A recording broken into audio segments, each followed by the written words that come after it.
O Concello de Lalinxa aprobou as bases de contratación para o suministro das bicicletas e o seu mantemento por un ano. Agora as empresas interesadas deberán presentar ofertas nos próximos 10 días e terán como máximo 2 meses para instalar o servizo. Así as cousas, a previsión é que entre en funcionamento no mes de xullo, con 100 bicicletas.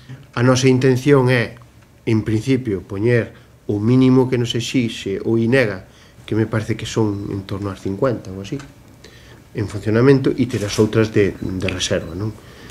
Vamos a ver como funciona, sobre todo en canto a vandalismo, etc.